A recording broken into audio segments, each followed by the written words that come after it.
Something happened yesterday, 17 February 2026.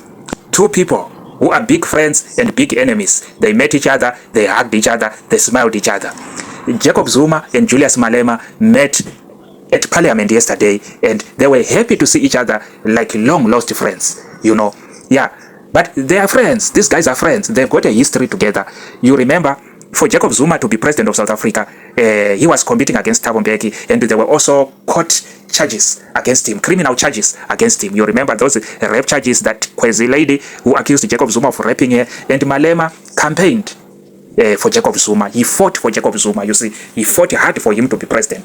And Zuma became president. A few years later, into his presidency, then something happened. Zuma chased Malema out of the ANC. Why did he expel him? Because it was because of his radical economic transformation ideas. You know, so Malema was chased, and when he was chased, he formed the Economic Freedom Fighters, and he was back in parliament as an opposition MP. When he was back in parliament, Malema used that opportunity to fight against Jacob Zuma's presidency. You know, he fought with every fiber in his bones against Jacob Zuma, you see, until Jacob Zuma was removed from presidency. So we can say Malema contributed to that. He contributed to that, you see. And Jacob Zuma was forced to leave his position as president before his term expired. You see, he went back to Nkandla, and when he was in Nkandla, what happened is that he became a president of the Umkhonto weSizwe Party.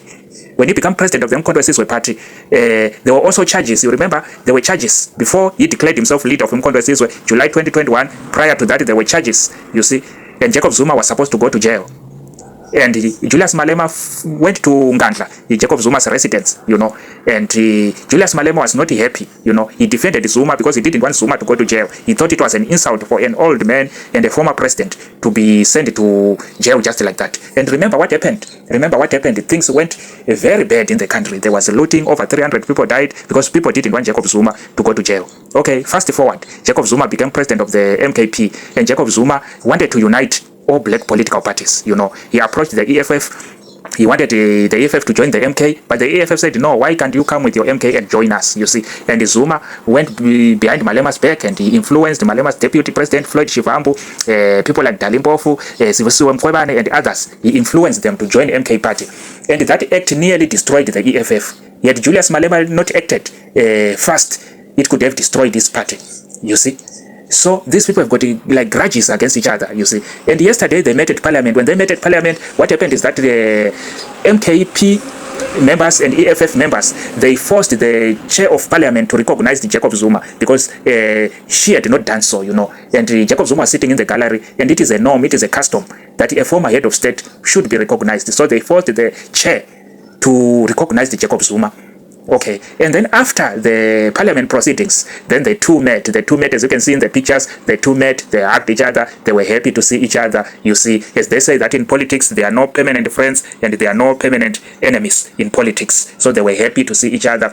So I feel sorry for people, you know, party members who fight each other, kill each other over politics, because your leaders are not killing each other. Your leaders are hugging and smiling at each other. They are drinking tea together while you are killing each other. Because belonging to a different political formation is just a preference, a choice. Just like someone likes KFC and someone enjoys Nando's.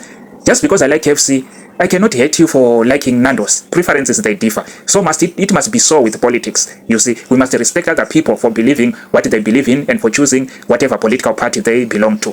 When we do that, it means that we've become mature in our politics. We've grown up. We are now grown up because we understand that before politics, we are all human beings. And we must not allow politicians to divide us, because politicians, they use what they call divide and rule. So politicians can divide us. So we must not allow them to divide us. We must be united in our differences, you know, because we cannot agree on everything, but sometimes we must agree to disagree. Thank you very much for watching us. Thank you very much for being a part of us. Please don't leave without subscribing to the Rebirth of Africa Movement channel. You are valuable, and your subscription is also highly valued. Thank you very much. Meet you next time. Bye-bye.